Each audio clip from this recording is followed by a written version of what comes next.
क्या आपने कभी सोचा है कि राजस्थान के एक छोटे से गांव खाटू में ऐसा कौन सा रहस्य है जो यहाँ हर साल करोड़ों श्रद्धालुओं को खींच ले आती है? और क्या आपने ये सुना है कि एक व्यक्ति ने युद्ध में जाने से पहले अपना सिर दान कर दिया था और उस सिर ने बिना शरीर के पूरी महाभारत युद्ध देखी थी? ये कहानी कोई साधारण देवता की नहीं बल्कि ये कहानी है बार्बरिक की, जिसने श्री कृष्ण को अपना सिर दान में दे दिया था। तो चलिए आज की इस वीडियो में हम उन रहस्यों के बारे में जानेंगे जहाँ आकर हर वक्त कहता है कि हारे का सहारा बाबा खाटू श्याम हमारा। ये कहानी शुरू होती है घटोत्कच के पुत्र बार्बरिक से, जिसने बाल अवस्था में ही शिव जी की कठोर तपस्या कर उनसे 3 बाणों का वरदान प्राप्त किया था। माना जाता है कि ये वही 3 बाण थे जिससे वो कोई भी विशाल सेना को मात्र 3 बाणों में ही खत्म कर सकते हैं। लेकिन उनकी 3 बाणों से भी अधिक अद्भुत थी उनकी सच्ची निष्ठा। उन्होंने अपनी माँ से वादा किया था कि वो हमेशा हारे की तरफ से युद्ध करेंगे। धीरे धीरे समय बीतता गया और वह पल नजदीक आ गया जिसे आज महाभारत के नाम से जाना जाता है। उन्होंने युद्ध भूमि में जाने का निर्णय लिया और वो युद्ध भूमि के लिए निकल पड़े। जब वो युद्ध भूमि की तरफ जा रहे थे तब एक तपस्वी साधु ने उनका रास्ता रोक लिया जो स्वयं श्री कृष्ण थे। वो उनकी शक्ति और निर्णय की परीक्षा लेना चाहते थे।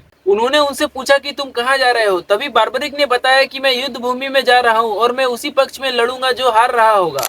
फिर उस साधु ने उनसे पूछा कि यदि तुम हारे के पक्ष में रहोगे तो युद्ध का क्या होगा? बार्बरिक ने कहा कि मैं हारे की ओर जाऊंगा और मैं जिस ओर जाऊंगा वह पक्ष जीत जाएगा। यह सुनकर श्री कृष्ण समझ गए कि यदि बार्बरिक युद्ध में जाएगा तो युद्ध का संतुलन बिगड़ जाएगा और धर्म और अधर्म की रेखा टूट जाएगी।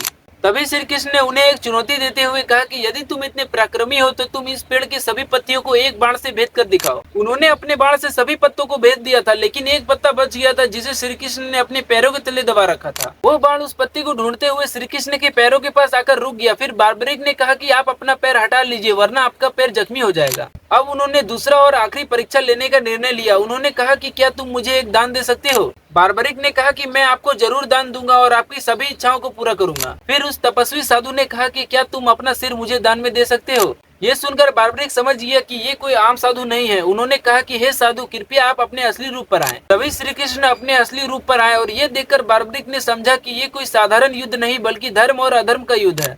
श्री कृष्ण ने कहा कि मैं चाहता हूँ तुम इस पूरे युद्ध के दर्शक बनो और न्याय के आधार पर निर्णय लो। उन्होंने कहा कि तुम कलयुग में मेरे ही रूप में पूजे जाओगे और तुम्हारा नाम श्याम रहेगा। उन्होंने बताया कि जब अधर्म होगा तब लोग तुम्हें हारे का सहारा कहकर पुकारेंगे। फिर श्री कृष्ण ने उनका शीश लिया और उसे युद्ध भूमि के पहाड़ी पर स्थापित कर दिया, जिससे उन्होंने पूरा महाभारत युद्ध देखा।